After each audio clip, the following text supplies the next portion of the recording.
Masabari me, David me bomi senkuda. Me did a ruja, and Nidama bomi senkuda. Me de me chama vekafu, me jefo me nyanku bone. Masabari me, David me bo, and Nijamo, Arawumo, me bomi senkuda. Me de me chama vekafu, me jefo me nyanku bone. Masabari me, David me bo, and Nijamo, Arawumo, me bomi, and Nijamo.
Well, in sadness or in joy, we will continue to sing praises unto the Almighty God. And so, whether PDS, Gridco, and the other guys will not produce and provide us electricity, we will continue to sing praises to God.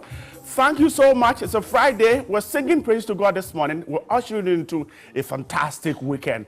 Amma is here. Johnny is also here. Good morning. Yes. And I hope you're doing great. I can't wait. I mean, Fridays are exciting because we all get to go home and rest. At least the 2 days is necessary for the body to recoup. You know, yesterday I was twinning with Natalie Ford in the evening, and this morning it's me. I'm twinning. So I met him. I'm like, I'm just looking at the clock. The kind of things that can happen. Telepathy is working. But Charlie, we're happy to be here. And, we're hanging out with OK. OK is one of our finest stars from TV3's musical show, Celebrations, and they're regaling you this morning with amazing music.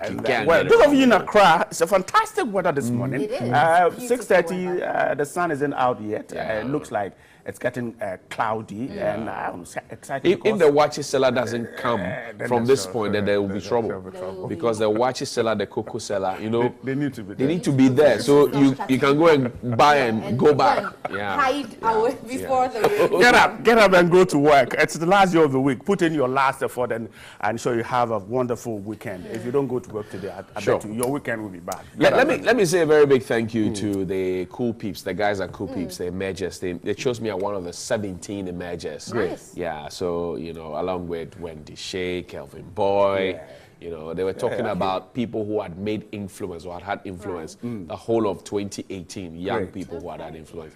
And they just reminded me that last year I hosted a VGMA red carpet flawlessly. So fantastic. Yeah. You did very well. Tonight we're launching the nominees announcement party. It's happening at the La Palm Royal Beach.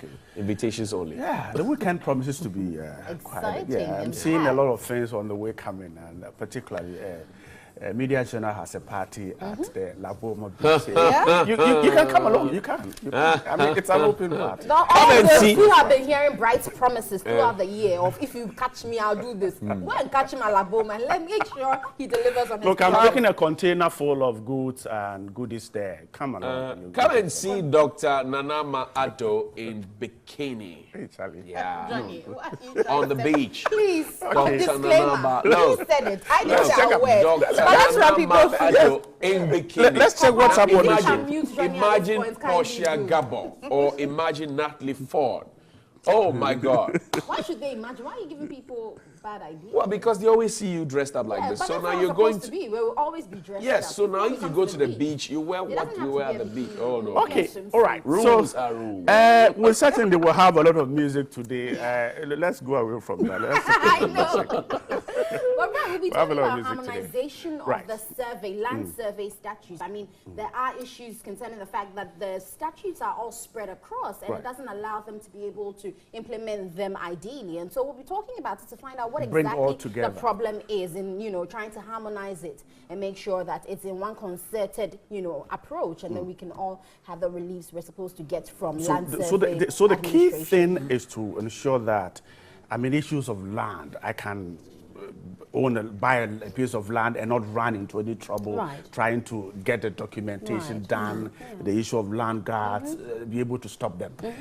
And someone has even said, look, this vigilantism things, you can trace it back to the issues of land, because these guys will go there and their land guards, and then when the season starts, then you find them coming to work. That's true. I think that the problem lies with our land tenure system, you know, our inability, because you see, how much work can the surveyors do? They can measure up, they can, and my dad was a surveyor before. They can measure up, they can tell you and demarcate and tell you this is it. But there's somebody who's sitting at the Lands Commission. There's somebody who's sitting at the Assembly who will have, look, it took me 2 years to get a simple permit. Not that I had fraudulent documents, not that, you know, but it took, the process itself is long, winding. So by the time you get it, you're exhausted. The last time I checked, you're exhausted. We need to look at it. The last time, I think they were trying to make the system more efficient. I saw a billboard that suggested that you could go online and get these things done. And so for me, the attempt at making sure that these things are done easily should be encouraged. And we should encourage those efforts. And we have had reports from people who have said that, look, my land was there for a long time. I didn't go to it, and then the next time I went to it, the land title had been changed and given to somebody else. And people make those allegations. But you find the Lands Commission, maybe the assemblies, they're quiet. Nobody comes to rebut it and say, that's not true. So does it mean it is true? It's because there's so many loopholes and, you know, bottlenecks in the system that even those at the lands administration have difficulties in making sure that these things are in one piece. Because if you genuinely end up having a land title from God knows where, and another person has it, then it's difficult to even tell who owns the right piece of, you know, documents, and then all those struggles. And that's why I think when we try to put everything on the computer system, make sure it's computerized, but again, because we've had these things of many years of, you know, wrong documentation, some of them will still overlap. And so you've got a site, another person brings in, you realize even your lands are overlapping each other. And so you've got a gray area where it's yours and it's mine and we're right. But then it's not because of you, it's because of how these places were plotted and was so a lot more questions. Because once you get your building permits, if you want to start construction, you need to notify the assembly that you're going to begin. So they come and check, because there's a way they check the structural, you know. Okay. So a lot more of the questions will be answered this morning when we get them. But on it's a Friday, so hard day will try to tone down the conversation. And so it's like you don't like giving.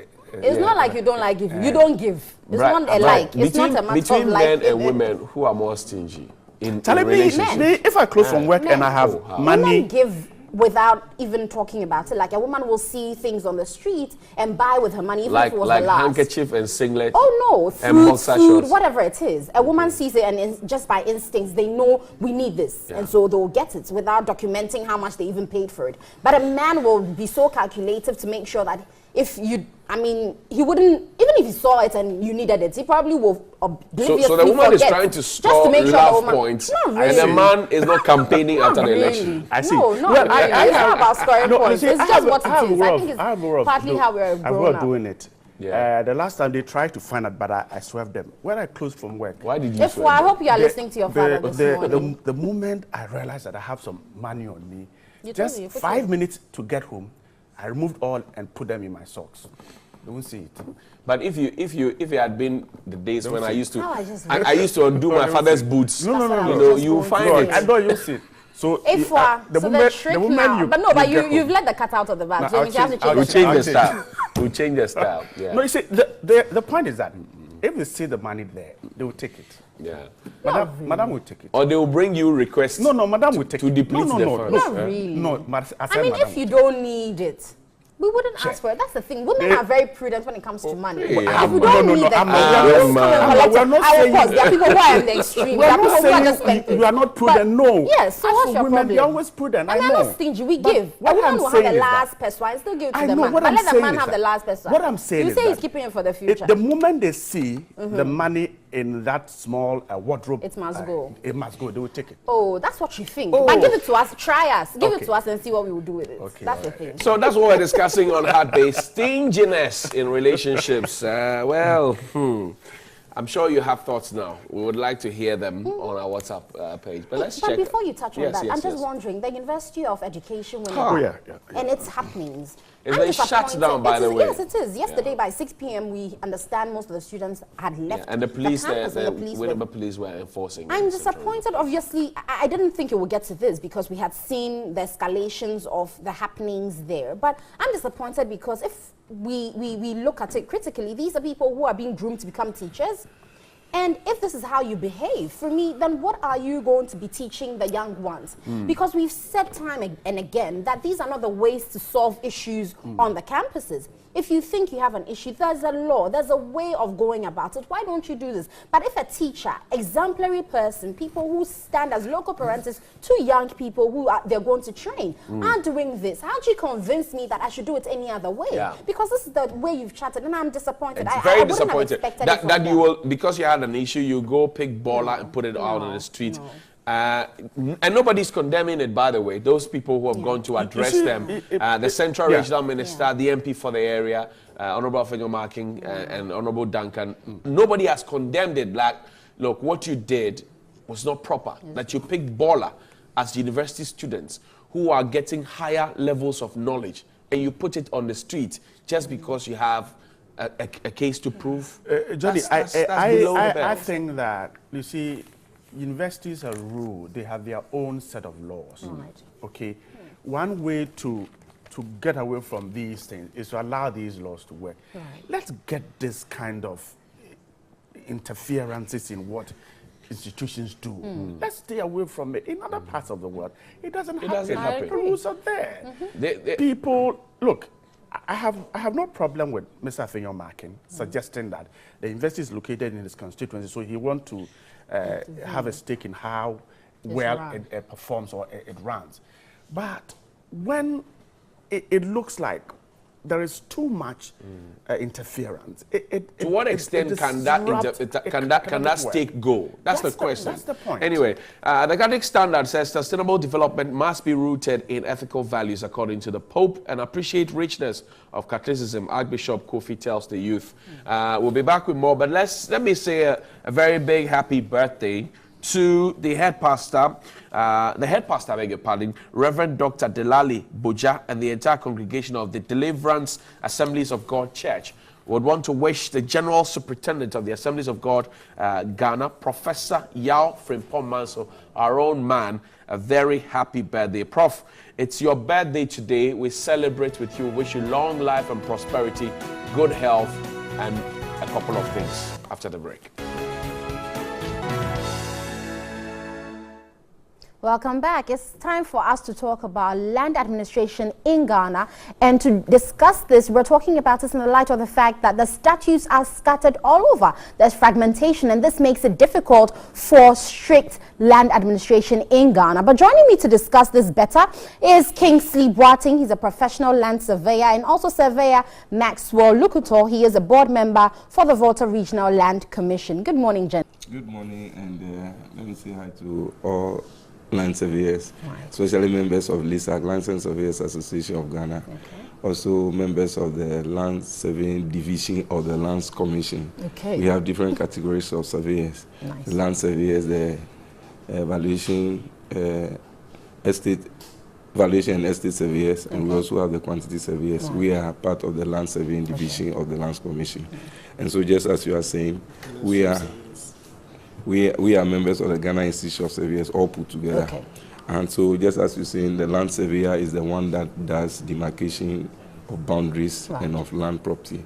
The licensed surveyors are ones that are licensed, kind of chartering to be allowed to do cadastral survey. Cadastral surveys are the ones that we do that produce site plans that allows you to attach to an instrument for registration. Okay. And so that is the division of the surveying that we are advocating for. I am a member of the Licensed Surveyors Association of Ghana. We have done a little research into the different types of laws that govern land administration in Ghana, especially pertaining to surveying. Okay. And we've come to realize that we have different fragments of it, about 13 different places that we have land being scattered. I must also say that this program is being powered by BUSAC in consultation with LISA. And so the different types of laws we have, one, the Land Registry Act of 1962, Act 122. We also have the Survey Act of 1962, Act 127. We have the Survey Regulation, the Supervision Approval of Plans of 1989, LI 1444. We also have the Land Registry Act of 1986, that's PNDC Law 152, the Land Title Registration Regulations 1986, LI 1341. So clearly, those are a lot of laws, and like you're saying, they're scattered all over. But we will want to find out exactly how you think this current legal framework poses a challenge to you in executing your duties. Yeah, what it does to us is that, you see, because there are surveying being carried out at different portions. Okay. Even within the timber resource management sector, we have survey going on. We think that we have bits and pieces of this law scattered all over. Okay. And so it will do us a lot of good if we are able to put all of them together into one complete document. Okay. That anything that has to be done with surveying, one goes there and find exactly what you need to do. And so we have the land bill currently at Parliament being looked at. Our advocacy now is to make sure that we push and make sure that they do the right thing by consolidating and harmonizing all this law so that we have a complete thing that we work with. So this is an appeal to Parliament, it's to civil society, it's to all of us who have anything to do with survey, that let us push and make sure that Parliament does the right thing. Okay, so if I may ask, what implementation strategy are you employing to make sure that this advocacy does work, and what are some of the expected outcomes you're looking for? Well, I must say that this is part of the strategy. Okay. And then also we're doing a lot of CPD as continuous professional. Yeah. And then we're doing some other advocacy on the FM stations also. And then we also making sure, talking to the Lands Commission on issues that borders survey and the practice. Right. And we're also making sure that, like you were saying, the harmonization of these laws so that the practicing can be enhanced. Okay. And it could reflect modern technology as it is now. The laws that we have in our statutory are laws that doesn't reflect the current technological advancement. And so it is very necessary that these laws are harmonized and updated to reflect currently what we do as it is now. Some are agitating that we should be able to even use images in terms of site plans and or cadastral plans and whatnot by use of drones and whatnot. Exactly. And then you have global positioning systems, navigational systems coming into play, mobile GIS and other things. And all these things must be captured in the law. Because if not, then it means that the practicing is not being enhanced. And it always looks as if it's expensive. Whereas if we had really harmonized and updated our laws, things would have been more flexible to manage.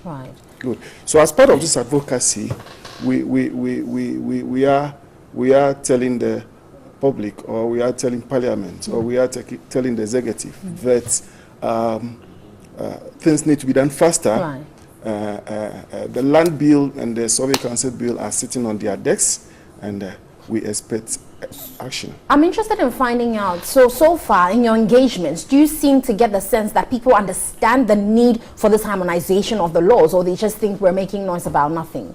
I'm sure they understand, because if you look at the land bill, the main objective is for us to harmonize all these things, because it does nobody any good if you have scattered laws. Anybody does anything. For instance, some of the laws allow some kind of site plans to be attached to instruments for registration, where subsequently, if there's a better or a more accurate version of it, then there's conflict. I heard you saying that you have a side plan, another person has his, you overlap, and then there's some gray area between both of you. It is because the basis for the production of the two different side plans may be different. Maybe somebody might have done a GPS survey and another person would have done a compass survey. Of course, it doesn't mean that the compass survey may be wrong, but if you don't apply the necessary techniques that you need before you produce the site plan, then it will bring out those differences. That's the very reason why we need professionals to help us. It will interest you to know that the ratio now is around 1 surveyor to 100,000 of the citizens. So we need more people trained properly. That's why LISAC is taking up this responsibility to make sure that we do the advocacy. We allow people to understand the reality of the situation on ground. It is not in our interest for people to complain about surveyors. You go to court, people complain as if we are a bunch of people who don't know what we are about.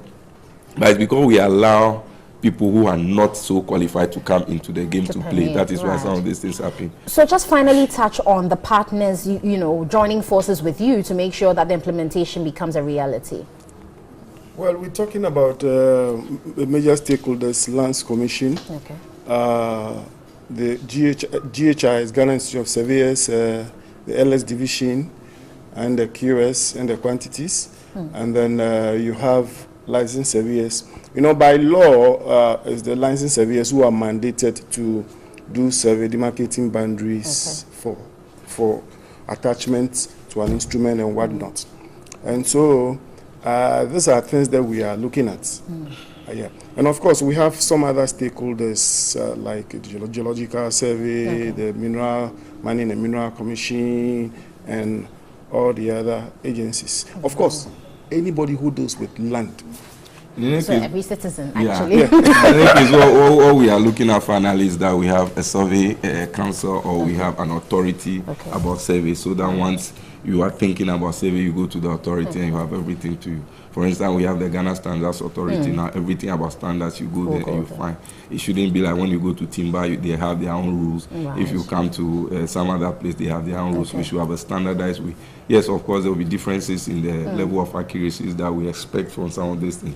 But at least let all of them be in a particular document for us to look at and be sure that these are the things we want to get done. Well, we certainly hope that this advocacy will bring results, because when you have the results, we all will benefit from that. Unfortunately, time will not allow us to do so much advocacy today, but we'll give you more time another day to do that. I have been speaking to Surveyor Kingsley Boateng. He's a professional land surveyor, and Surveyor Maxwell Lukutor. He's a licensed surveyor, board member of the Volta Regional Land Commission. And we have been talking about harmonizing all the laws to make sure that's in one concerted efforts to make sure that this land registration issues and land tenure system, land administration system in Ghana is simplified and easy for everyone. But OK is standing by with gospel music, beautiful music this morning to rock our world, because it's Friday. It's a happy day. Make sure you enjoy with us.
Right, thanks so much for staying there. Daily Graphic has one of the biggest stories for today. We'll confront realities. President talking there as he receives the Short Commission's report, that document from just a short being given to the president. That's the big one on the Daily Graphic this morning. And also, Jumako Winneba campuses of the University of Education closed down.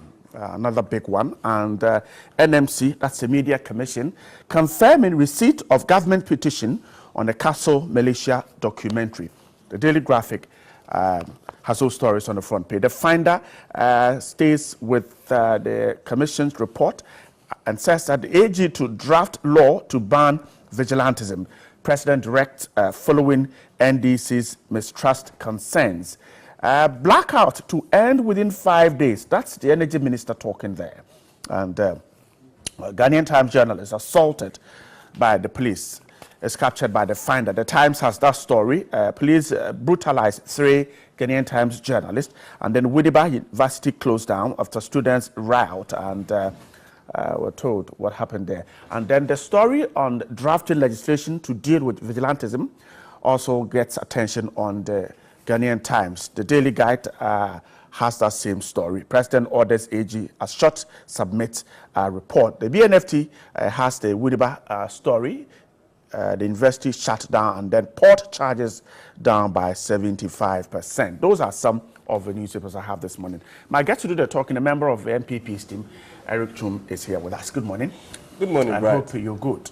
I'm doing fantastic. How are you? I am good too. Thanks for joining us. And a member of the NDC's team, Abraham Amaliba, is also here. Good morning too. Good morning, Brian. I hope you're doing good. Good. Thanks for joining us. Let's start with this blackout, a quick one on that. If you take a look at page 25 of the Daily Graphic, cause of nationwide power outages resolved. Now, Minister of Energy, Mr. John Peter Mewu, says the technical challenges that led to power outages in many parts of the country last Tuesday and Wednesday have been resolved. He said the ministry and its agencies responsible for the production and distribution of power were working to prevent the occurrence of such extensive outages. He had taken a tour of some power plants at Sogli, Bong, and others across the country. That's what it says. But if you go to page 43 of the paper, the minority is blaming the power outages on financial problems. The minority in Parliament is contending that the recent power outages are occasioned by financial difficulties facing state-owned enterprises in the energy sector, rather than a technical challenge as stated by the government. Mr. Adam Mutawakilu, who is a spokesperson, said the Electricity Company of Ghana and the Ghana Grid Company had recorded losses in the last 2 years, which had denied them the needed funds to procure fuel to power plants and transmit same to consumers. It said the power outages, which started from November 2018, had exacerbated the last few days with their consequent disruption of operations in companies and destruction of electrical gadgets. So that's where we are. But the Energy Minister said that these are technical challenges and they have been resolved. Mr. Maliba, quickly, the outages were not announced, apart from the very first day that the PDS says some parts of the country was going to experience outages. They keep coming. We're told that there are technical challenges. They have been resolved. How well should we listen to the Energy Minister, based on what the minority is saying? So let me start by saying good morning to your viewers. On your substantive question of how well we should listen to the minister, I think that what the minister is saying is a cock and bull story. Cock and bull because we were told that if PDS takes over ECG, there will be enhancement. There will be some enhancement in the services they provide. Right. So if this has happened and the minister now comes back to say the same things that ECG used to tell us is what has happened, I would say you take his side of the story as not the truth. The truth of the matter is the inability to pay for crude, the inability to pay the independent power producers to be able to produce the electricity. And so the minister's story, which I call a cock and bull story, is just to placate the people of this country and to let them think that probably some work is being done by the technicians and very soon the lives will be restored. As I speak to you, there are some people who don't still have lights in their communities. People send text messages. If you listen to them, this has been exacerbated by the fact that the independent power producers are unable to procure crude to fire their facilities. And so I do not think that after transferring ECG to PDS, we should be listening to a minister who told us that the reason for which the ECG has been given to PDS was to ensure that we have sustainable supply of electricity. That minister who told us that has now come back to tell us again that it is due to technical challenges. Which technical challenges were also faced by ECG. So, Mr. Ameo, did we go or did we come? He's showing us, the story has pylons around Pokwase that are being constructed because of some road works there, suggesting that because of that, some power that had to be transmitted through these pylons could not be done. There are two issues. There are two issues. This pylon issue, where they have to relocate them because of the expansion of the road, it's a different matter, and that would have affected some parts. Right. So this is a different matter. But he says that it is one Now, of the reasons why how the do you outages are explain occurring. how do you explain the outages that occurred in Bolga, for instance? Okay. How would you explain the outages that occurred in Chogo, in Tamale? Clearly, I don't think that the connection of electricity from this one, which is a Pokwase, extends to Tamale. So this is not the problem that we are talking about. The problem that we are talking about is the massive blackout that this country witnessed 2 days ago into yesterday. I virtually had to sleep, and that means I'm even privileged. I had to carry my children into my car, and we slept in the car because I can't afford having mosquitoes biting them when we come out. The situation was so unbearable. Up north now, the weather is so unbearable, and yet you have a minister who will come and be economical with the truth. This explanation, we heard them when ECG was there. Why are you continuing to hear them? So this cannot be true. Eric, the key question is that the reconstruction of pylons, the technical challenges, and the minister said that because of these works, it is causing the outages. The key question is that could the public have been informed so that they knew that this is what is going to happen? Thank you very much. Good morning, my good friend. How are you? I haven't seen you for a while. I'm doing work for you. You're looking well. Bright, good morning to you again. Good morning to the viewers out there. Listening to Mr. Maliba here, it's almost as if that the NDC were wishing that we plunge this country back into the dark days of doomsday. Now, if any Ghanaian and a customer of PDS right now expresses disquiet in terms of a service that was meant to be given to them vis-a-vis their power or electricity going off, they have every right to do so. And as an entity that is meant to be purveying a service, they have also a responsibility to inform the customers that there are going to be particular areas that will be affected by some outages, either if it's because of some ongoing work or not. So this is not a platform for me to come and sit here and say, when your light goes off, even for a day or a minute, for a business or a household or whatever, it's a good thing. But it's clear and categorical in terms of what the minister says, that some technical challenges have happened. There's also an issue to do with the ongoing project in Pokwasi, which had necessitated the need to move the pylons from one portion of the road to another portion of the road. And he made a clear statement that within 5 days, the issue will be resolved. We in this country would not forget easily the 4 years under the NDC that we actually experienced Dumso. And this is not where we are today. I'm quite surprised that there's a certain narrative that it's because of the inability of the independent power producers to buy crude and all that. He questions, how come a pylon at Pokwasi but that is what I'm saying, that central region? I have dealt with that. That Gridco had come out. I've seen communication from Gridco in the last 2 or 3 days, indicating clearly that they're facing some challenges and their technicians are dealing with the issues.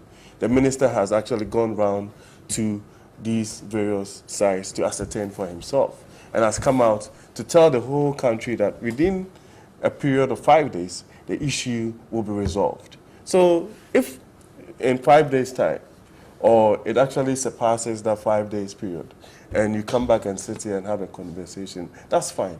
But even that, it's not an indication of doom. So of course, if he makes the allegation that by virtue of the fact that PDS are just taking over ECG, which happened just in the last couple of weeks or so, and within 2 weeks, they would be able to almost fix all the challenges that ECG were facing. It's extremely unfortunate, and even almost something that cannot be fathomed.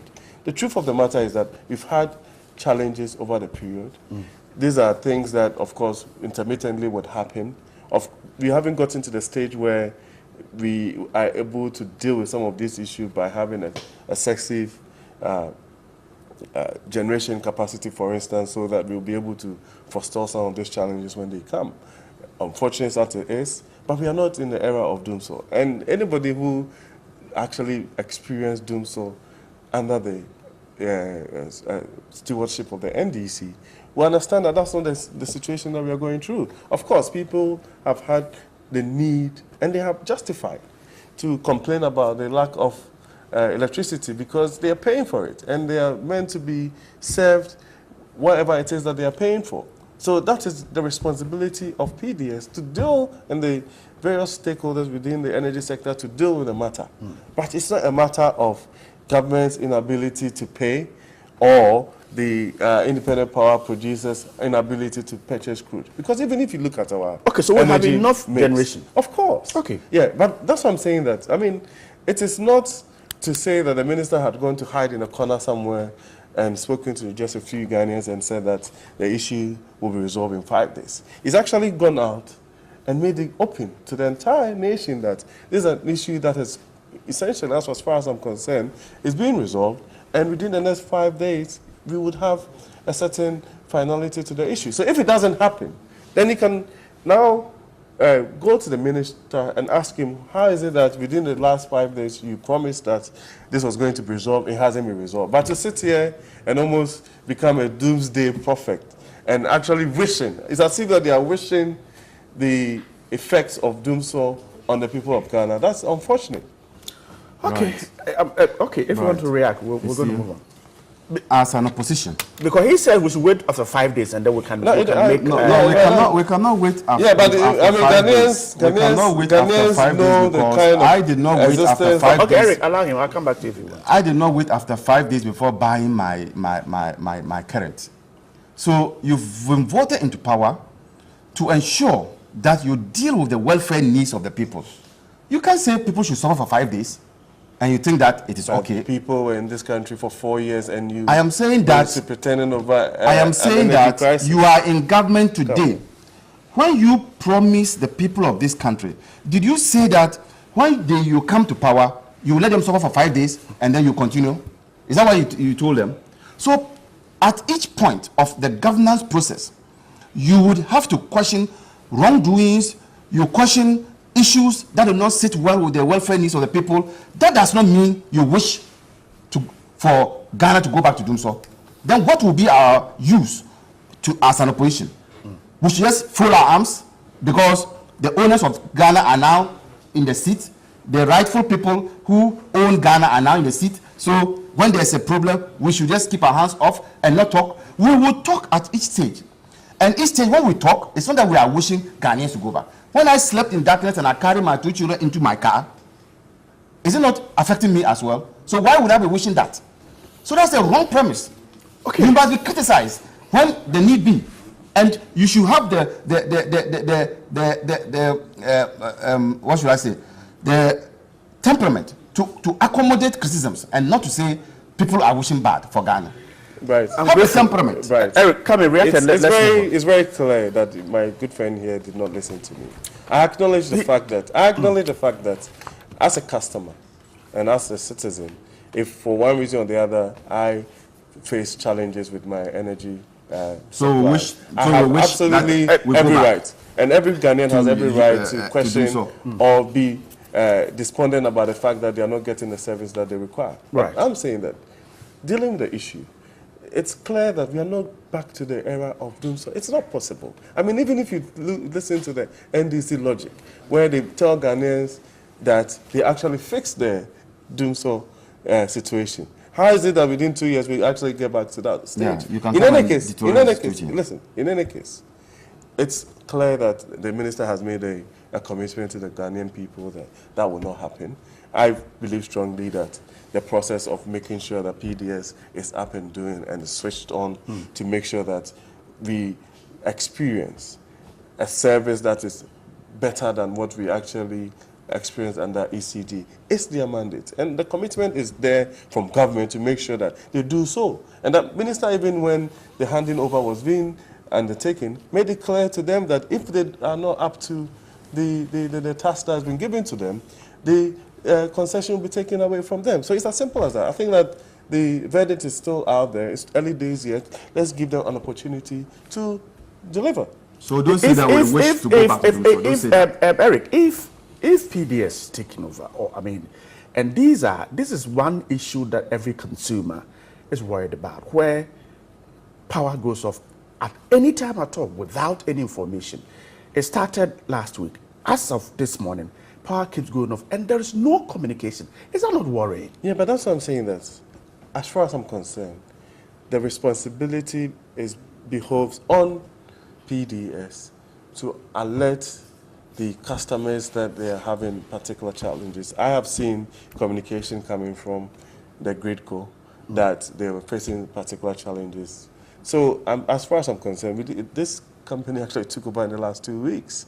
You understand? So maybe they're having some initial teething communication because we criticize ECG for not telling us. And so if they took over, then we expect that they will move away from that kind of behavior. I back you 100%. There's absolutely no reason for me to sit here and justify that in terms of customer service or customer experience. But what I'm saying is that the issue at stake now is that are we back to the era, the dark days of doom so? And I'm saying that is not the case. Right. And government is committed to the fact that we will not get there. And if you want to talk about the things that government has done in the last 2 years to forestall that challenge, it's there for everybody to see. As far as I'm concerned, when these things do happen, we need to even think outside of the box. There's also other avenues that we can actually use in terms of what are we doing with renewable energy, for instance? What are we doing with other sources of energy?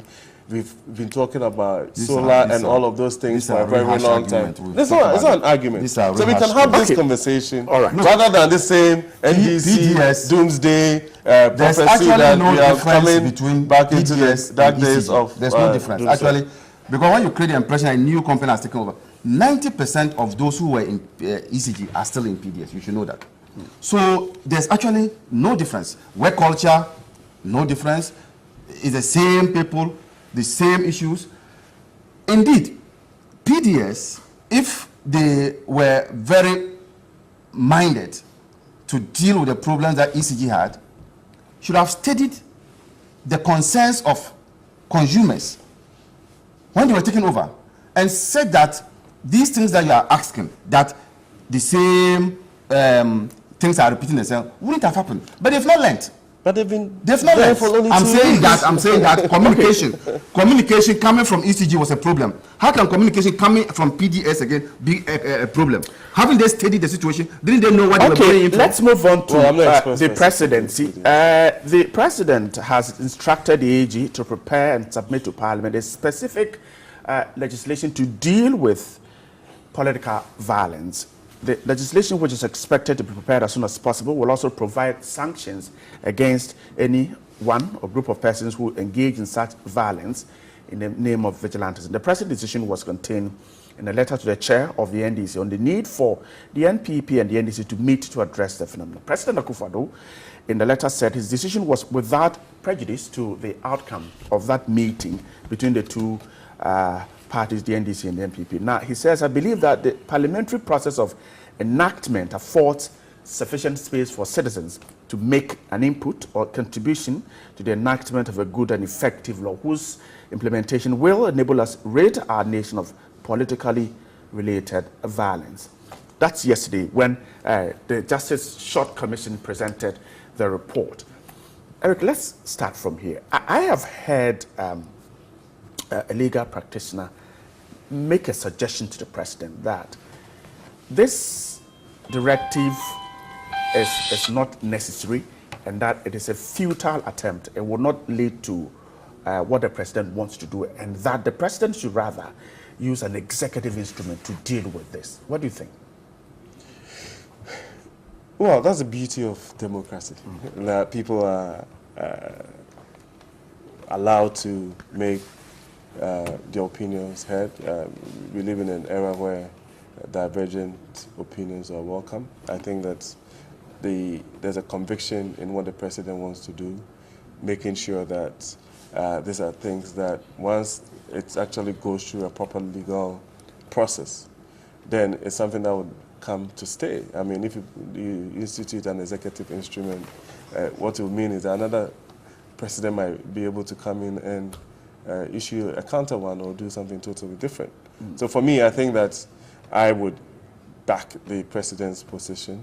The issue to do with this vigilantism is something that everybody across the divide of all our political parties and even CSOs and religious bodies have had issues to do with. I've even heard people saying that we have the requisite legal instruments to be able to deal with the situation. But the truth of the matter is that it's almost akin to doing the same thing over and over again and expecting different results. And it's getting to the point where it's about time that we showed exactly the same kind of conviction that the president has shown in making sure that we deal with the issue. And if you listen to the statement, the statement basically says that is without prejudice to what will transpire between the NPP and the NDC in terms of trying to find a way of resolving this issue and disbanding these vigilante groups. So for me, it's also open to a national conversation surrounding what is the best way to deal with these things. Apart from even the instruments, it's also imperative that the two political parties show enough commitment. I have seen correspondence from the NDC regarding a certain set of preconditions that need to be met before they will sit around the table and discuss this. I disagree. I feel that the two parties can meet and have a certain terms of reference, and if there's a need for other people to be actually invited to join and either superintend or act as mediators, so be it. Excuse me. So for me, I think we've gotten to this point because this is something that, as far as I'm concerned, and a lot of well-meaning Ghanaians, it's not something that will inure positively to our democracy, and even as a nation. And it's imperative that we find a solution to this thing once and for all, and deal with the menace that has essentially been part of our political landscape in the last 25 years or so. As far as I'm concerned, the president has shown conviction. Right. It behoves on us as stakeholders, political parties, and the various other entities that are interested in our political processes to also show the same commitment so that we can deal with the issue. Mr. Malba, so that meeting failed to take place. The president said, let's now go into legislation. It failed to take place because the president is not committed to fighting the canker. Let me give an example. When the president decided that he was going to take the fight to the galamseyers, he did not pass a new law. He used the existing laws. There are existing laws. I have counted about 10 sections in the Criminal Offences Act that can deal with this matter. I have counted like 10. I can give you some off on top of my head. You can go to section 200, section 200 and 200 is one, 200A is another one, 198 is another one, and around the one something. 10 of them, Mr. President, you are a lawyer, senior one at that. 10 of them that can fight this canker. He is not committed. Look, you remember that it was under his leadership of the MPP that some Serbians were brought into this country, South African mercenaries were brought into the country to train these vigilante groups that he have. In fact, the formation of the Kandahar boys and all those people, invisible forces, Delta forces, were done under his leadership of the MPP. So he's the godfather of all these groups. And so when he decides that all of you disband, they will disband. He's not committed. When the NDC he's saying preconditions. What's a precondition? That expand the discussions, have a multi-stakeholder discussions, because these vigilantes are not just only political vigilantes. We have land guards who are also vigilantes. We need to deal with the issue once and for all. What will the president lose if the Christian Council comes on board, the Peace Council comes on board? What would he lose? The two political parties, there's a lot of mistrust, deep-seated mistrust between the two political parties. Now, just take a look at what happened in the Cash for Seat Parliament, they call it bipartisan committee. Look at how the committee came out divided in the middle. So you say NDC, MPP, go, you alone, go and sit down. After the first meeting, John Bodi comes and says this. In that same meeting, General Mosquito comes and says another thing. So we need a mediator. And these mediators that we propose are not people from outside Ghana. Peace Council, the law that created the Peace Council, created it to deal with matters such as this. Peace Council. It is sad that the president described the Peace Council in his first letter as outsiders. A body that has been established by law, and the name itself, Peace Council. The president says, in this matter of vigilantism, where the peace is breached, Peace Council is an outsider. I don't know who advises the president. His executive secretary is a lawyer. He himself is a lawyer.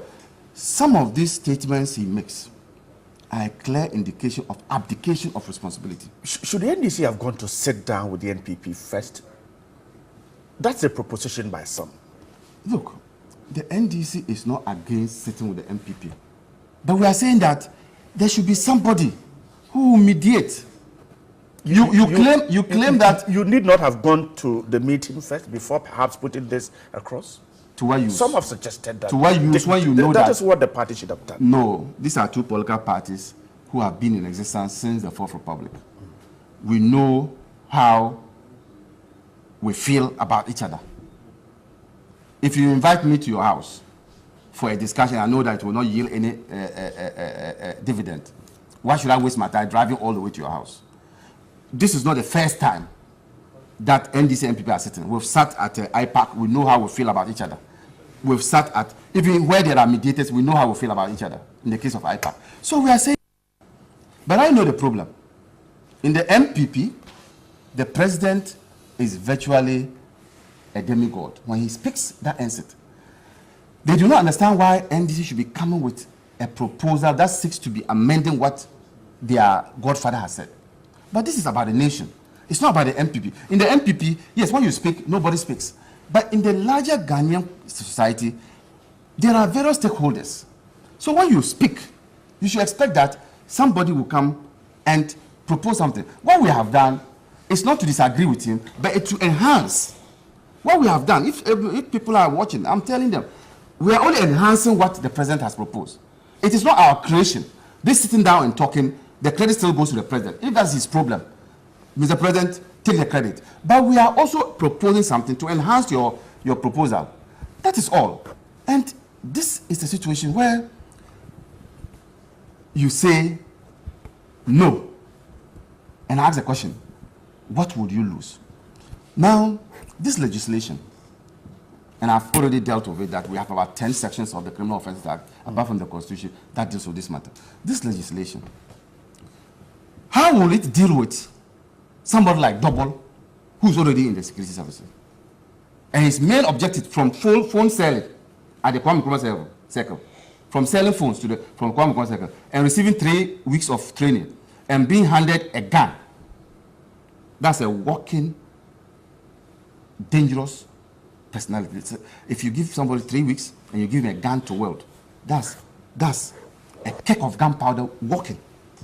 He all himself is a keg of gunpowder walking. Right. Now, You know, if allowed this. so that is his view. So I get you the chance already. You have asked people to go in there. Your people are already there. How do you deal with it? Will the law deal with those people by bringing them out of the security services? So I think that you think that we cannot draft a law to do that? It's the president who must tell us that how this law will deal with such people. Indeed, he's just given a vague instruction. AG, pass a law. But he's not told us the timelines. So if tomorrow there's another vigilante group, as they are mushrooming, the latest is the eye. Well, they say the eye is a and they don't say that. What have they accepted? Look, now, if you pass such a law, not if you pass such a law, if you give such an instruction and you do not give timelines, we've seen bills in Parliament which have taken 20 years. Would this serious matter? Would this serious matter? If we complain, you tell us that, and that's the abdication. You tell us that, but I've asked that there should be a law passed. And you notice that part of his defense from his communicators is that, but the president has said that the IGP should take action. They will always want to shield the president from all this. And the president is playing into those things. So, I've asked. But if the president decides to show commitment, as he showed in the fight against Galamsey, you don't need any new law. Mr. President, you can disband them. You are the commander-in-chief. You are the chairman of the National Security Council. You have all these state apparatus behind you. If you make a decision that you want to disband them, you will. Okay, Eric, I'll come to you, but let's go to Johnny first. We'll come back in a minute. Sure, and thank you, Bryce. Tilapia has been on the beat. Says return of Dunso. That's a question. He's asking, I miss home. That's Dunso carrying a lantern and walking back into Ghana. The generation plants behind him, and he's coming there. He's wearing a mask, by the way, and a helmet and gloves, if you want to know more. Okay, on WhatsApp this morning, we have lots and lots and lots of your messages coming up on our portal, and you can always join us. Later on in the show, we're asking the question, is stinginess a killer? It says yes or no for relationships. We want to know. But it says, good morning, Johnny, Bright and Amma. What happened at UEW is unfortunate. Of late, the University of Education, Wedeba, has been bedeviled with a number of conflicting situations, including who should occupy what position. Government and university councils should come together to resolve those teething problems affecting UEW. Yaya Fuseni, Kasule, those are not teething problems anymore. They've gone beyond teething. So the president has managed to clothe the invisible forces and the Delta forces with state power to use violence to keep him in power. Now he wants a legislation to make the NDC and other parties helpless. He is a joke. That's what you say, Joseph in Bolga. How do you know this, Joseph? AU Farouk in Tamale. Good morning. The president must stop issuing threats and warnings to the various parties, and he must walk his talk. We know his hidden agenda towards the disbandment of vigilantism. Good morning, Bright. Tell the president to walk his talk when the dollar was 3.72%. Then in opposition, he told Ghanaians to change to the then president. But today, the dollar is 5.57. Right. What should Ghanaians do now? Obeng Nash Brakwa. I'm sure that's a rhetorical question. Hi, TV3. GES of the Northern Region is taxing each teacher in some districts 50 Ghana cedis for just 2 hours of workshop. My question, where will those monies go? Osman in Bole. NPP in opposition created the impression that they were the most intelligent, most knowledgeable, most competent, had the solution for every problem. It is now clear they were making empty noise just to win power. What is more worrying is they feel too proud to consult. Asanko in Santa Maria. When it comes to tackling of Ghanaian problems, the NPP is more realistic than the NDC, who only wants Ghanaians to sympathize with them cheaply. This will not happen as we have confidence in the NPP. Hajj Ahmed in Nima. And when you get hard-eared listening or leaders and agitated stab on you, this is what the results are. Homie in Bakwai. Incompetence in the driving seat. God save Ghana. Ismail Ahoroya in Nima. Good morning, family. I trust all is well. Please ask the GASPRO when they're going to release the double-track teacher staff IDs and pay them in 5 months. It's 5 months now that they haven't received Capria. Ghana, Mother Ghana, Rich in Kumasi. A guy will always be stingy. Okay, we'll come back to the stingy messages. But the NPP government has really lost focus. They should start packing their things because they are not fit for running this country. The president and his appointees are total disgrace and failures. 2020 NDC is coming back. Akufo-Addo has failed Kra, and Ghana is now Basa. Osman Birkisang in Tamale. I was thinking Ghana would be a better place under this current administration, but the reverse is the case. Higher levels of insecurity everywhere. CD dancing Azonto, increment in petroleum prices, non-payment of double-track teachers, and many more. In fact, this government is a failure and must stop pretending everything is good. If you deceive Ghanaians with lectures, the exchange rate will expose you. Kwesi Safo in Mim. DJ O'Malley and Wayose in Goso says the minority NDC should stop their egoisms and proud attitudes and sit with the MPP on a round table and find a perfect solution to dialogue, dissolve and dismantle the vigilantism in the country. Akufo-Addo and his MPP are more than ready to let go their vigilante group. But what is preventing the NDC people to do the same? Abronya DC, incoming Bono chairman, that's what you say. Alasan Wawana says, I'm entreating the minority NDC to kindly stop their propaganda, hypocrisy, and remove the obstacles in their eyes to see the wonderful work of a visionary, hardworking president. It is more of once bitten, twice shy. Once you give all you... Okay, so I'm sure this is also talking about the stinginess. Hey, so yesterday, it occurred again. Cold store operators are crying. Barbers are weeping. But the 17 air-conditioned man still has light in his house. And that man, Mr. Economist, is unable to arrest the dollar, making the cedi almost the weakest currency in the world. Well, yesterday, Bloomberg said we're getting you some grounds there. Ampao, lecturing and talking plenty is different from practicing. That is why an electrical lecture is unable to fix the bulb. Okay. Charles Nyame in Asamanke say, whereas NDC came to build universities, MPP is in and closing them and take it or leave it. This Akufo-Addo's MPP government has become a national disaster after Ghanaians made the biggest mistake by voting out the generational thinker, John Mahama, in 2016. Never again, Oliver Kevo. Anytime the lights goes off, I always stretch my hand to the corner of my bed, touch my voter ID card, and I smile. Indama Hillman from Yagaba. And finally, good morning. I'm Ebenezer from Kwabinya Welder Junction. What's happening at all, Mr. President? Your so-called men and women are sleeping on the job. Nothing is going on, and I think it's high time to crack the whip. Once again, Mr. President, call this Honorable Kennedy Ejapon to order because he's bringing shame to your government. It is not doing the honorable thing. He's not doing the honorable thing and make some of us the disrespect an honorable House of Parliament. Honorable Speaker, put partisan aside and crack the whip. NDC, let me tell you something. If you listen to your national chairman in the now infamous tape, making assertions to the fact that they were actually on the verge of recruiting new vigilante groups and setting up committees to protect ballot boxes and all of those things. and the fact that they know for a fact that the president had made the call that those two parties, the MPP and the NDC, should meet within a week. And they decided after 4 or 5 days, they would send a letter actually coming out with conditions. Suggested that they were not committed to the thing to start with. Apart from that, how can you sit here and say that a man who actually superintended over the repealing of the criminal libel law is not a Democrat, and that when he speaks, nobody is allowed to speak? This is basically, it doesn't sit. The sort of analysis that he's making is erroneous. It's not true. That is not the case at all. Again, this is a man that when in 2012, after the election petition and the verdict actually went the other way, even though that was not the expectation, stood before the whole country and said that, listen, it is not for political expediency and for his sake that this country will bend. That's the man that we are talking about.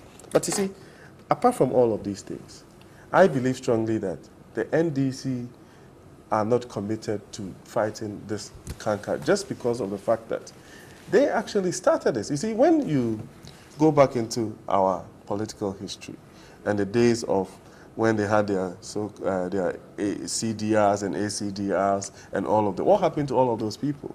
They actually put them into the security agencies. But apart from that, we were the first vigilante group that we knew in this country was called Azoka Boys. And if you listen to the tape of Mr. Ofosuampofo and the fact that even the incidents that happened in Ayawaso West Wogon, the Azoka Boys were present in that space. Do you know the distance between Ayawaso West Wogon and where most of these Azoka Boys come from? But what were they doing there?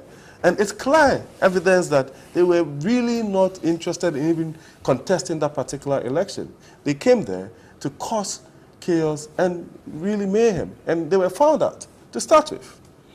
Not justifying the things that happened on that particular day. The history of violence during by-elections did not start from Ayawaso West Wogon. I don't have a lot of time. Yeah, I want us to stick to the issue that, look, the president directed the NPP meet the NDC and discuss this. Would you say that perhaps the NPP failed the president?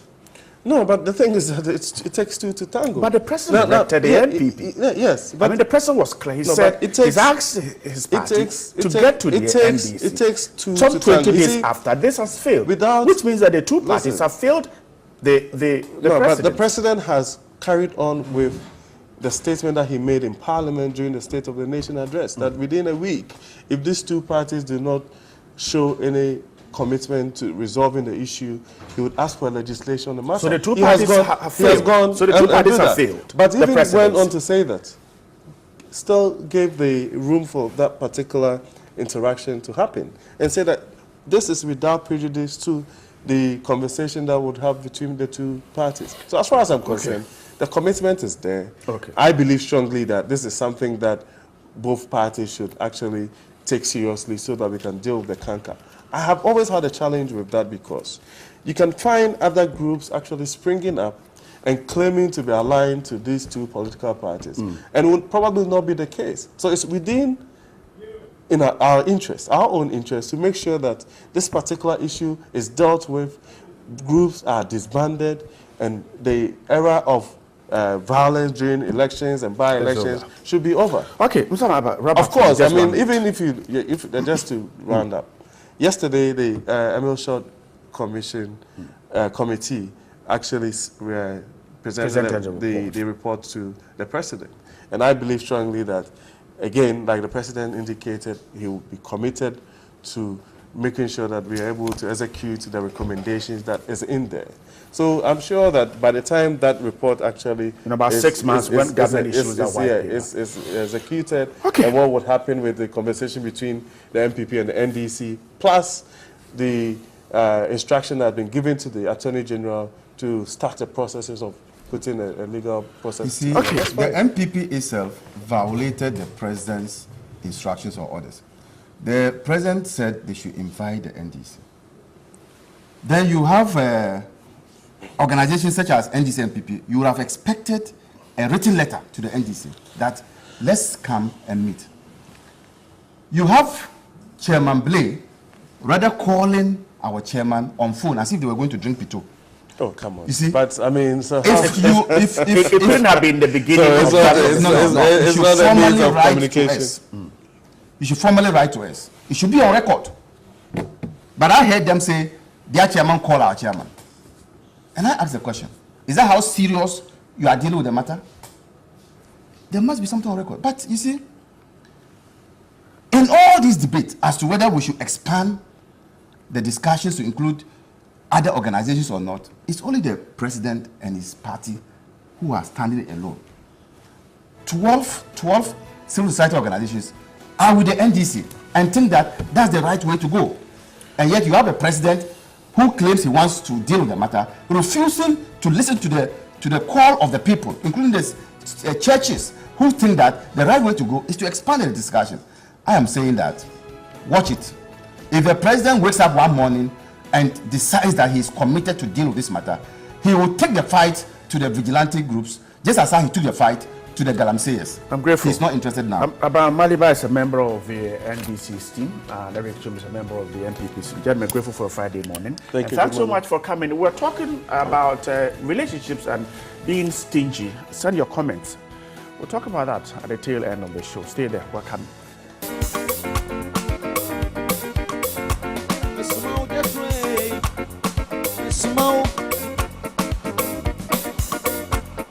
Mesuma una wako Kenya sasidu. Mesuma una wako Kenya sasidu. Auja shwe, akupuja shwe. Sakeyo, Merindino. This is a special song from Musama, the Christo song. Church. Yeah. Okay, band. Mesumao, Mesumao, Mesumao. Mesumao na wako Kenya sasiri. Mesumao na wako Kenya sasiri. Aoje shwe. Okufude shwe.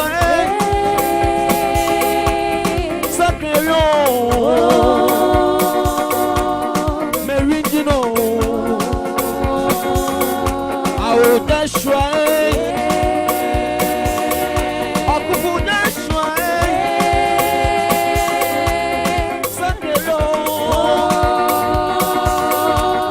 Merindino.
Disco Crystal church songs. Yeah, madamo.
Okay, bring it down.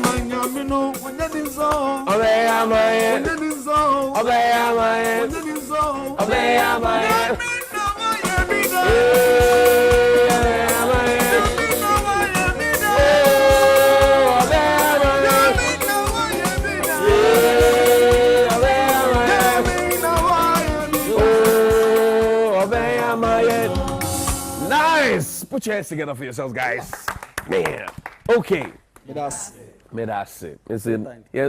Okay. Medase. Okay. Medase. Okay.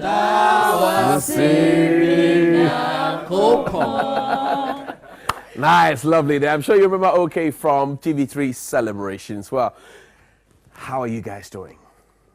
Amazing song, by the way. Your own composed song? Yes, thank you. Wow, wow, wow, wow. I love it. What's up after the win? Thank you.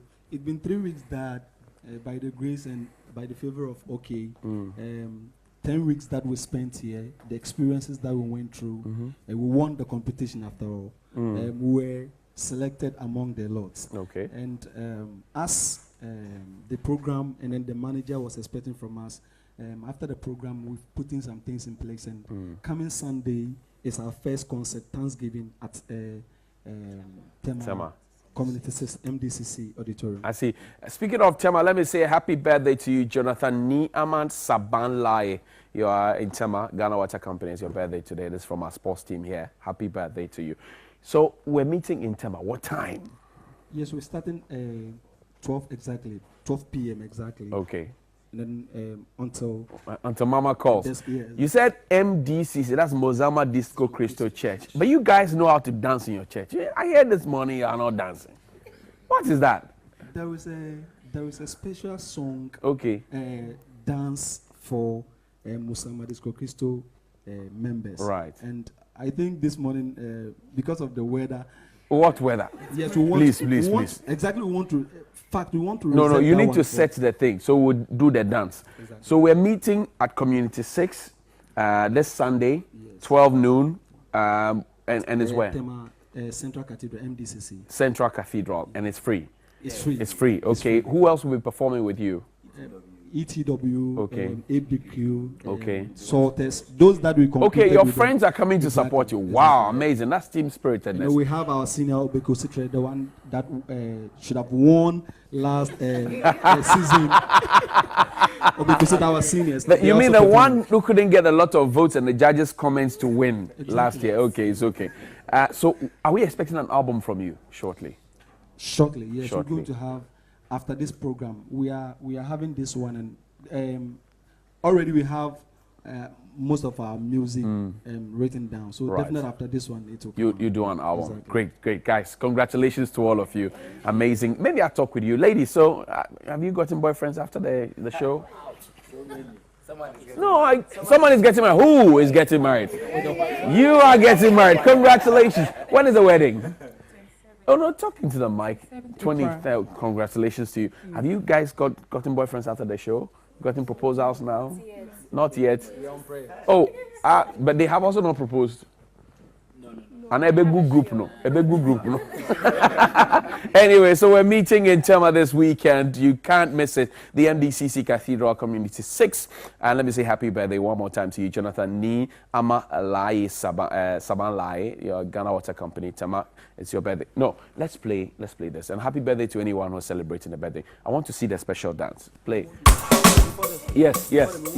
No, okay, yes, quickly. Yeah, we want to show appreciation to the head prophet of Musama, the scripture, right. Okay. He's helped us from the beginning. Right. Now Obokumata, Dansuman, Newday, and Dr. Joapia. We cannot mention all of them, but right. I think the few that I've mentioned, they stand for all of them. Absolutely. And everybody who has helped, okay, thank you very much. Dansuman Church, okay. And then the entire MDCC members. Right. All over Ghana and all over the world. Great. Let's do the dance. How is the dance done, for example? Okay. Okay, so then Brahima, come and teach it. We are learning a Mozama dance. You know the Pentecost people do that. So we are learning Mozama.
You were going to do like that.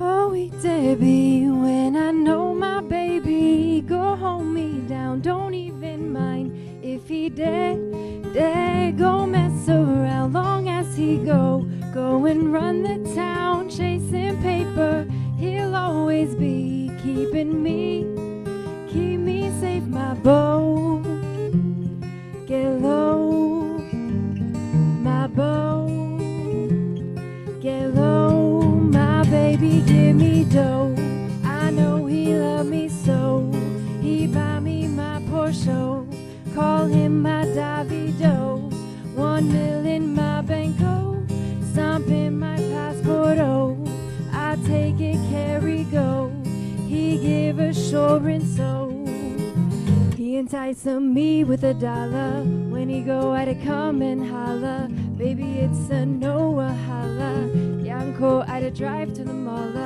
he enticing me with $1, when he go at it, come and holla, baby, it's a Noah holla, Yanko at a drive to the mall, oh, give me a reason, just give me a reason, me can't find no reason to let him go, my beau, get low, my beau, get low, my baby, give me dough, I know he love me so, he buy me my Porsche, call him my Davido, 1 million my banco, stamp in my passport, oh, I take it, carry go, he give assurance, so, take a snap for my Insta story, do it all for the fame and glory, Charlie, I'd have had no worry, long as I can get my Louis,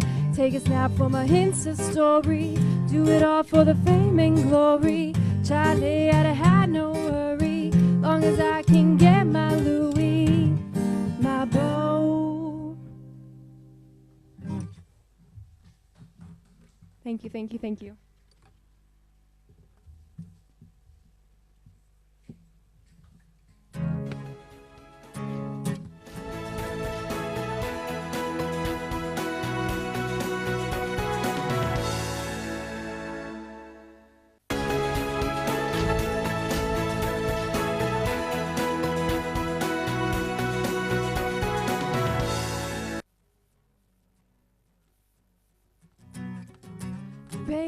Baby, my baby, I like you.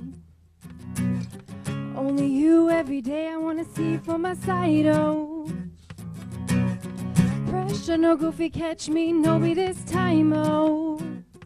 I be your mama, you be my daddy. One girl where you never know about me. You've known me, I know the joke. We are the best thing alone for the road.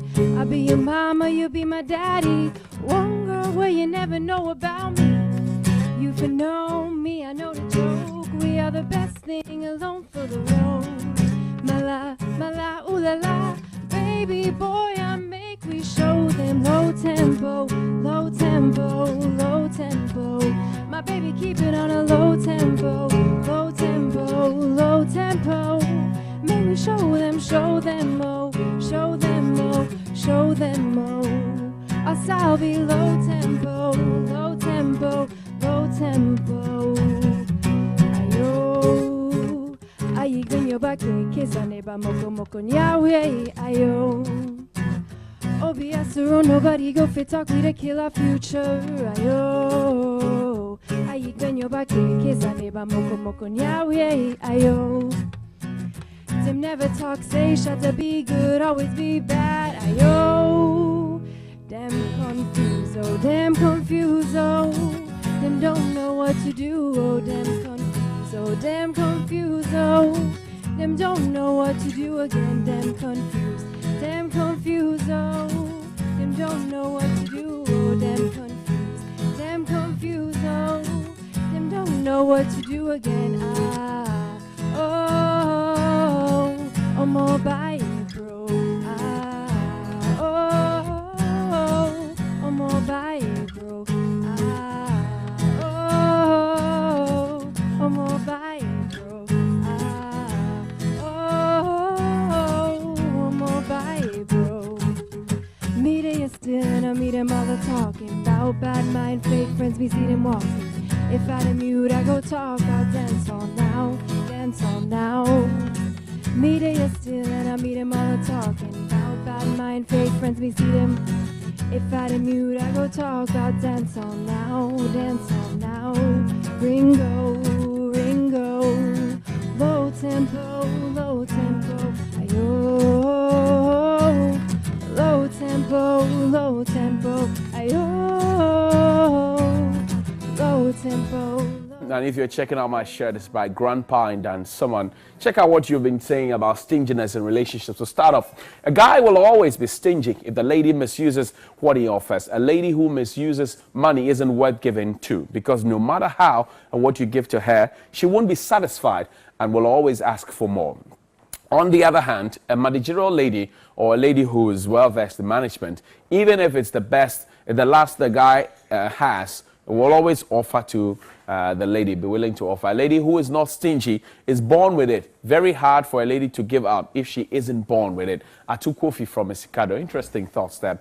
It's more of a once bitten, twice shy situation. Once you give your all and you're shown pepper, you will develop stinginess. Jerry from Bubuashi. And being stingy has kept me single for 13 years. After these 13 years, I learned that a very good relationship stands on a habit of sharing. In fact, the sharing is language that connects people, meaning stinginess only tells us that there is no relationship at all. Good morning, TV3. I think in every human life, God said we should learn to give out. The more you give, the more you gain. So it's not good to be stingy in relationship or wherever you find yourself. Please, well, you're looking for Maribas. Good morning, Johnny. You've got a swag. I like your dance move. Ha ha ha. I one day invite you to +233, Big Mama. Well, I used to play at +233 as well, Big Mama. Good morning, TV3. Johnny, I like your vim and outfit. Keep it up. Patrick, Senor, thank you very much. Let's have a conversation. But first, let's say a happy birthday to you, the Reverend Professor Yao Frimpong Manso. You're 60 years today. This is from your head pastor and church board and the entire congregation, Assemblies of God Church at Denton. They're wishing you wish you all the best today. If it's your birthday as well, happy birthday to you. Jonathan Ni Ama Sabanlaye, you are in Tema. It's your birthday today. Yoni Ahafia has joined me. Cephas Haywood Amate, Reverend, as a Liberty and Time, Liberty Time International is the president. Then Helen Apia Ampofo is a lawyer as well. Lady and gentlemen, good morning. Welcome, Rev. Good morning, how you doing? It's been a while. Yeah, Charlie. Welcome. Thank you. Where do we begin? Shall we begin from the ladies? Of course, yes, ladies first. Stinginess in relationships. Is it a reality? It is a reality on both parts. Anybody can be stingy in a relationship. Are these tweets that you were reading out? Right. One thing that I did like is that a relationship is built on sharing, right, which should be the premise. And if you're sharing with each other, then there is nothing like being stingy, if you will. But it is a real thing. Some people like to receive more than they give, which is a problem, and it goes both ways. I see. Yodi, Yep. what's on your mind? Yep. Is it guys who are more stingy in relationships or women? Probably I would say the guys, Why? depending on certain experiences. But I'll actually take it in two folds. Okay, share. It's first, it's either the guy is born stingy or he really doesn't cherish the relationship. Okay, or he learns to be stingy along the line. Cool. Because if you do cherish the relationship and then you want the relationship to actually go far, why would you be stingy? I read an article when coming. Okay. There is this baby mama who had to break up with his husband and then had a boyfriend. The boyfriend was stingy. She stayed with this guy, got married to him. The guy was never willing to do anything. Okay. Even at the point in time where her fridge even got spoiled, he told the lady to pay because he had a friend that was going to do it.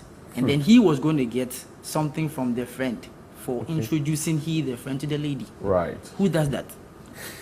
So if you are not born stingy, then there is no way you're actually going to be stingy. Or probably maybe you had some issues in your past relationship where a lady showed you certain attitudes. Right. That's One where- bitten twice shy, one spitting twice shy. Of course, of So- course. But so- of course, it's as I already said, it's two things. It's either you are born stingy or you just don't cherish the relationship. Is it the women who make the men stingy? Or the men are stingy naturally? I come to Rev shortly because he has had to engage a lot of people on this matter. Let's take the question again. You're saying Is it the women who make the men stingy because of perhaps the demands that they make of the men while in the relationship? Or it is the men who decide to be stingy because they think it's one of the rules to make the relationship what it is? I think the men are stingy because they're stingy. I don't think we can do too much mathematical calculation about this. If you're stingy, you're stingy. There are a lot of people that love to give and give abundantly. I think if you're stingy, then it's innate. That's your nature. Somebody that loves to give will never stop giving. That's my opinion. Reverend, let me turn my attention to you. You have had the chance to interact with a lot of couples, you know, married, would be married, married on the brink of breaking up, and all of that. What are the key stories that you have heard? Maybe you want to share one or two with me, concept of... Well, flipping from the tweets you read and the thoughts my new friends have shared here. See, and I go back to the Bible, okay? Jesus talks about counting the cost before you put up a building. Right. And then he says, lay the foundation. We must understand one thing. Don't build relationships on emotions. Because it comes back to that. I have folks, like you say, every time. I mean, in the last few weeks, I've been sharing with a friend who is beginning a relationship. And my position is simple. Define yourself to the person quickly.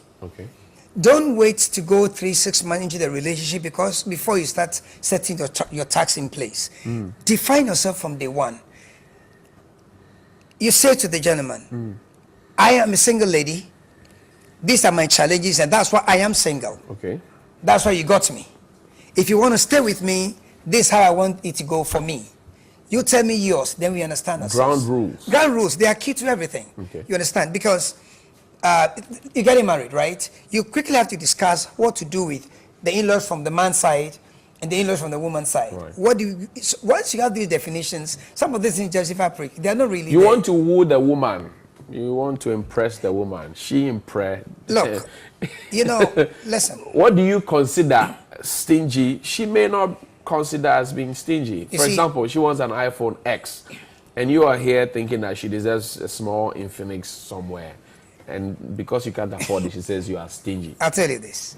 You see, theoretical science, right? Theoretical science will tell you that an elephant can hang from a cliff tied to a silk thread. Reality will tell you it doesn't work that way. Okay. What are you in the relationship for? Is this, you can have a night over relationship, buy an iPhone 55, and that's it. You're bro forever. That's cool. Okay. Is she in for a long haul? Because there's a way to run a 100-meter race, and there are rules for a marathon. So that is the issue. Okay. Because you see, somebody you see as what are you saying, stingy, is actually thrifty. The guy knows that. You asking me for this morning. Okay. This is how much I earn and this is how much I make. This is what I have in place.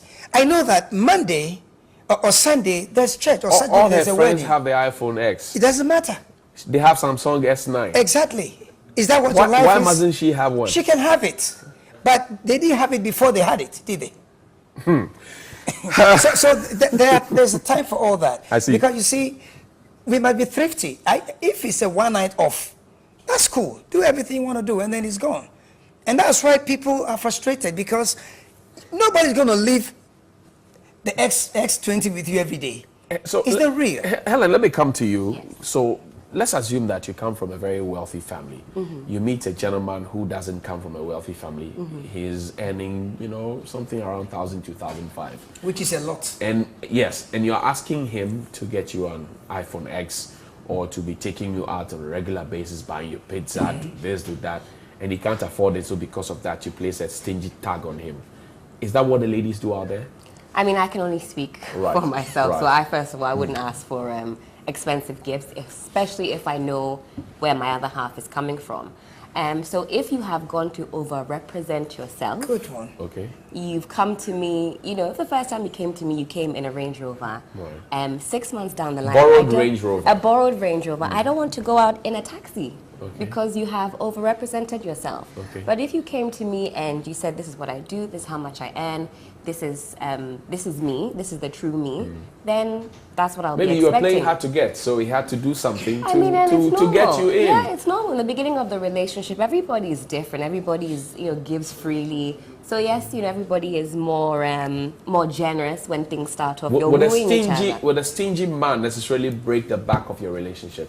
Could that end the relationship? I think it could, especially in a situation where both parties or one party is given more. So the man is stingy, but the woman has no problem spending on her other half. I would not think a relationship like that would last. It would break the relationship. At least for myself, it would be a deal breaker. If I'm spending money on you, or at least I'm sharing some of my earnings on doing nice things for you, and for you, you're keeping all your earnings to yourself, don't want to do anything nice for me at all, that would be a deal breaker for me. What kind of pressures do the young ladies out there put on fine men like you? Oh, and then they place the stingy tag on you. As you can see, like there are a lot of this slave queens out there.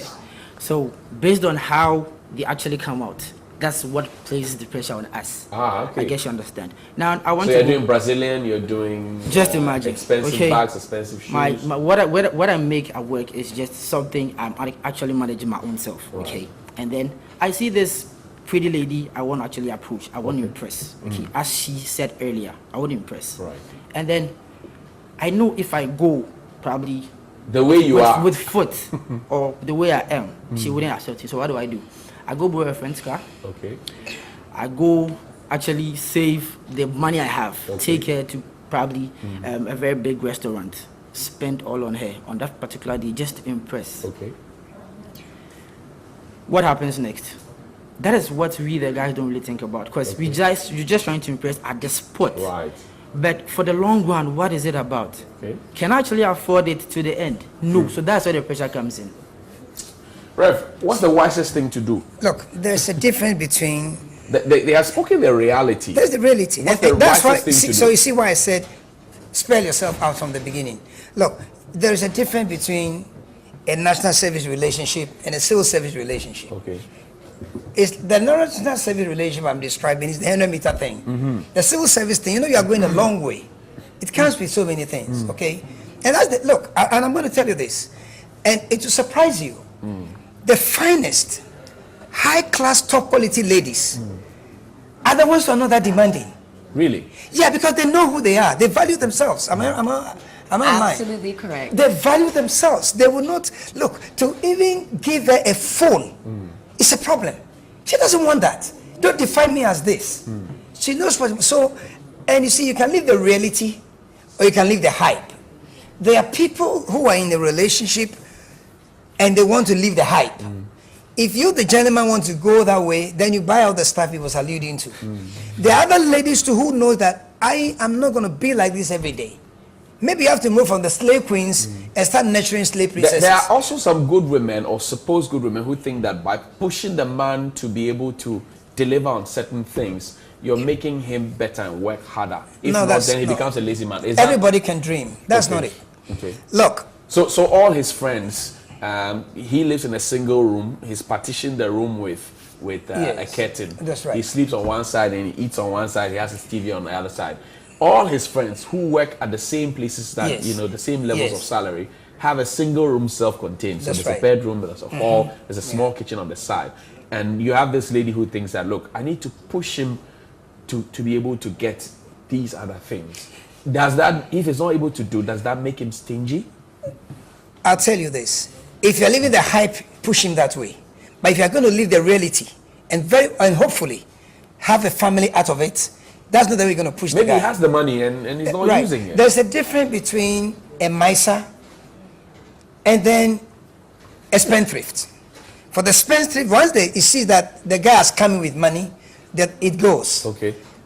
Most guys are not stingy. Okay. They know that I don't want a guy around my woman. She's going to need this in 2 weeks' time. And I know I won't have the cash. So I'm going to spread it. I can buy a Brazilian hair 5 MNCDs today. But in 2 weeks' time, there's a wedding. She will need a new dress. I need to have if you can't afford her, thank you, good night, California. Just start a new life. Because you have to decide what you want to do with your life. Premarital spending, and that was my final question to you, then I'll go to our guest. Right. Premarital spending. Yes. A lot of people have been placed in the stingy bracket because of premarital spending. Right. And you are talking about the fact that it's for the long haul. And you Yes. don't have to spend everything. Yes. Now then comes premarital spending, the time when you are doing the campaign before the election. So you're going to lose the election. You know why? You're going to lose the election. Yeah, you're going to lose the election because that should have been premarital saving. Okay. And you're doing premarital spending at the time you should be doing premarital saving. Okay. You lost the election already. Helen, premarital spending, premarital saving, stinginess, what are your closing thoughts? Would you say that will break the relationship? Yes. But premarital spending, where you're pushing him and he says, Charlie, I don't get their money. What would you do? You've got to play it by ear. You know what your situation is. You know what the end game is. You've got to watch everything as as an entire relationship. Okay. Premarital spending versus premarital saving. It's good to save money. It's also good to spend a little. Find the balance. I see. Yeah. What do you say to, and this was my final question, what do you say to those who believe that, look, the women take expensive gifts from the men, and then when it's their birthday, they bring them toothbrush, roll-on, or Singlets. deodorant, singlets, boxers, 2 handkerchiefs as if they were bobo dancers. What do you say? And then they tag them as being stingy. We tag the women as being stingy. No, yes, the men say, but you're being stingy too. Actually, when you look into it, women are willing to break their backs for their other halves. Really? Yes, women are doing a lot of wonderful things for their other halves. You only hear about the boxers Those and are the the quality singlets. ones. You don't hear about the weekend getaway. Closing thoughts, Yoni. What do you think? Should a man be stingy necessarily in a relationship just to, maybe you're testing the woman to know if she's the quality one, you know? No guy who really cherishes a relationship will be stingy. Let's speak. Thank you. No matter what happens, you surely give. Thank you. Even if it's not giving too much or meeting all her expectations. The little you give means you actually love her. You come from a rich home, you don't want her to know you're from a rich home, so you play poor. No matter what happens, you still give. You give. Stinginess is when you don't give at all. At all. We have guys that don't give at all. He just sits back and then receives. I see. Thank you very much. I'm grateful. Yoni Ahafia has been my guest as well. Helen Apia Amofo is a lawyer. She's joined me as well here. And Cephas Haywood Amat is a Reverend Minister and Liberty Time International. He's the president there. Thank you very much, ladies and gentlemen. Most grateful. Enjoy your Friday. And don't be stingy. Don't be stingy. Alison is coming up. She is not stingy with her music. She's going to dazzle with brilliance on the musical chords. Take a listen.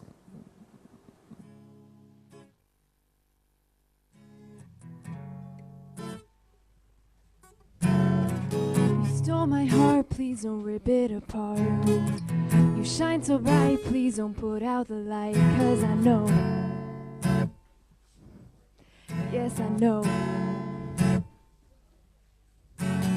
this type of love, oh it just can't be fake. You caught my eye, oh for goodness sake. And I know, yes I know,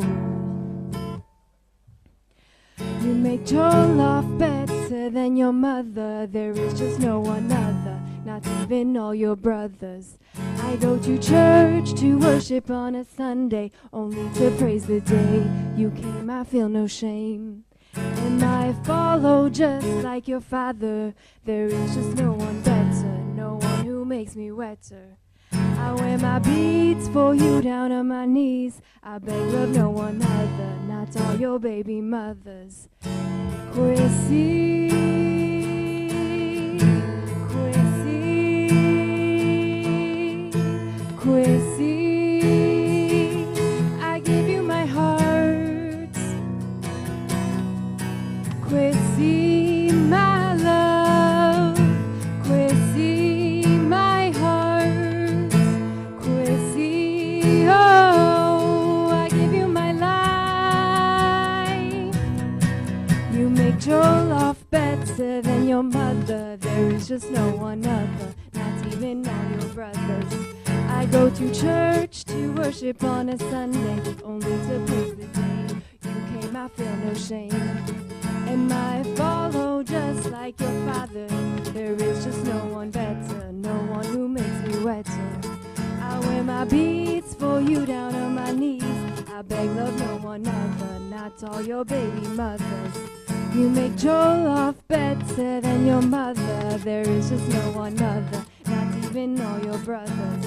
I go to church to worship on a Sunday, only to praise the day you came. I feel no shame, and I follow just like your father. Kwesi. Who is Kwesi, Alison? Who is Kwesi? Kwesi is a lot of guys, actually. Kwesi No, is no, the no. guy. It is. It's I'm not talking about the one who came up to you to say, Alison, let's go out. Kwesi is a few guys that I've encountered in Ghana, actually. It's not one particular person. How come you keep meeting only Kwesis? We have Kojo, we have Kwame, we have Kweku, That's we have true. Yao, we That's have... true. So how come you keep meeting Kwesi? Have you fallen in love with a Kwesi? No, but I have fallen in love with another guy who also has a similar name. But Kwesi is just the guy who, basically it's about cheating, essentially. Right, Kwesi's right. the guy who has the wife and the side chick and the mistress, and Okay. all of these girls maybe know about each other, but yet they're still with him. Right. Sort of about that dynamic. I see. How long have you been in Ghana? I've been here for a year and about 7 months. And you can already sing Kwesi and things. You were talking about beads and all of that. Yes, Did you I write a can. song yourself? I did. Wow. The first and this one. I see. Interesting there. Thank you. So where have you been performing? A few different places, Kiki Bees, Alliance Française, but really just now in the last few weeks, I'm just starting to put out my music. Okay. So this last year and a half, I've been producing, writing, been in the studio. So just recently, I'm starting to perform. I see. Interesting. And how's Ghana treating you? It's very good. Thank It you. is. Medasi. It's a very good place. I love it. Wonderful. I'm sure you heard about the VGMAs coming up. Yes, I have. Do you have hopes for the VGMA sometime later? If you're practicing that? Absolutely. Why not? Who do you think should be the artist of the year? I'm a big fan of Stonebwoy. You like Stonebwoy? I like Stonebwoy. He's a good one. Stonebwoy should be. Shatawale. Shatawale is good. I love Shatta. Obviously, I did the mashup. Sakode, I love. Who else is nominated? I don't even. I'm not even sure. Well, we'll get the nominees tonight. Okay. Yes. Efia, I'm a big Efia fan. Yes, Efia as well. Ms. V. Ms. V. Yeah. Okay. Don't walk off yet. We'll play another song. Let me say happy birthday to you, our own Reverend Professor Yalfred Pomas here, 60 years today, and to you, Jonathan Ni Ama Sabanla, you're in Tema. It's your birthday. Happy birthday. If it's yours as well, happy birthday to you. Unfortunately, Community Connect will not be on your radio on 3FM 92.7. We're fixing the connection to make it better for you in the coming days. And so, no Community Connect today, but it's going to be a pleasing pleasure and a privilege this weekend to hang out with you sometime. Find me. And tonight at 7:30, we're meeting at the Labadi Pleasure Beach. We're outdooring the nominees for this year's VGMA. Expect a big announcement here on this very station. My name is Johnny Hughes. On behalf of the rest of the team, know that if you can think it and your heart can believe it, only you can achieve it. See you Monday. Kwesi. What are we singing? So we thought we were only singing 3 songs, but we'll hit you with another one. This is a mashup of some. Kwesi Arthur is another one that I really like. So this is a little Kwesi Arthur. Kwesi Arthur. Okay. Mashup. I see the Kwesi. That's not him. That's not him, unfortunately.